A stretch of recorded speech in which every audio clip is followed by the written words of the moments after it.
What's going on, everyone? Today we are looking at the Yeedi Mop Station Pro. This is a robot vacuum which also features a self-cleaning mop function as well. Different from other robot vacuums I've seen, this one has two 3.5 liter tanks which separate clean water from dirty water. So when it fills up, it'll grab from this one and occasionally it'll come back, dump the dirty water in this one, and once again refill with clean water from this one here. Also different from other vacuums that feature a mopping function, this one actually has dual spinning mops that will spin and scrub the floor. I have an older robot vacuum and that one simply has a pad at the bottom that gets wet, and as it moves it just drags under it. As you see here, this one has those little noodles just like real mops have. Throw in the dual spinning feature and this is already more effective than an actual mop as well. But it doesn't stop there. This one actually cleans its own mop heads as well. So after cleaning for a certain amount of time, it'll return to the base station and the station will automatically rinse and clean the mop head so it can resume cleaning with clean mops instead of just dragging the old dirt around the house. This vacuum has a 5,200 milliamp battery that gets you 180 minutes of runtime on a single charge. In case the battery dies before it finishes, it'll return home, charge back up, and then get back to cleaning where it left off.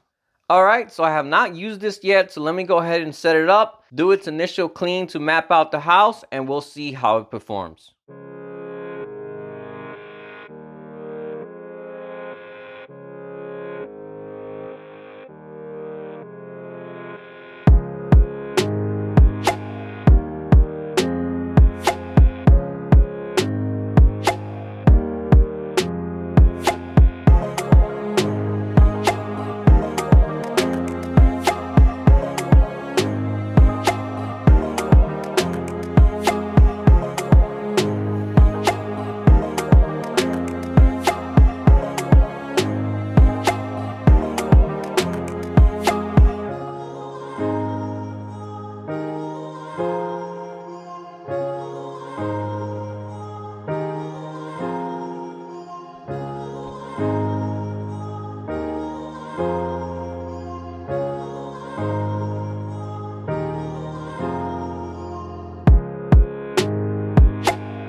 Alright, well hopefully my little montage helped show you how everything works and how well it all performed.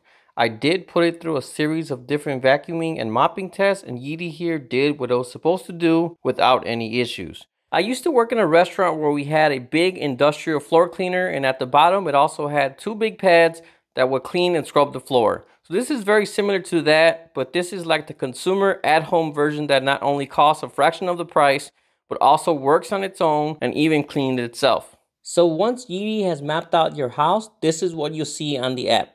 If you have a spill or a mess in a certain area, you can highlight a spot, actually direct Yeedi to only clean that area. Beside this, you can also block out any areas you don't want Yeedi to clean. Like right here, you see I have a little red spot, and that's where my treadmill's at, and it always goes under that and gets stuck. Over here, I also have my home theater cabinet. I haven't blocked that out yet, but when I did the initial map, I put a piece of tape so I can avoid having to do that, and it just did not map that area. A feature this app has that I have not seen in other robot vacuums is it shows a live view of where your vacuum is currently at. So this way you can not only see what it's up to currently, but also where it has already cleaned and how much it has left to clean. Another cool feature I like on Yeedi is in vacuum mode, it'll increase suction power as it passes over a carpet, And in mopping mode, it'll automatically avoid carpets so it doesn't get your carpet wet. Alright, so I'm no Robot Vacuum Pro, as this is only the third robot vacuum I've ever used, but overall I'm very happy with the performance of this unit. It has all the features I need to keep my basement clean after my kids do what kids do, and inevitably leave crumbs and spills from time to time. Now with Yeedi, I can just schedule it, and if I don't notice a small mess my kids make somewhere, no problem, my Yeedi here has me covered. I do wish the home station also emptied out the vacuum portion as well, but it does have a large dustbin, and I do have to change out the water from time to time anyways, so it's not that big of an issue. Alright, well that about wraps up this video. As usual, if you have any questions at all, drop me a comment and I'll do what I can to help. Otherwise, thanks for watching, and I'll see you all next time.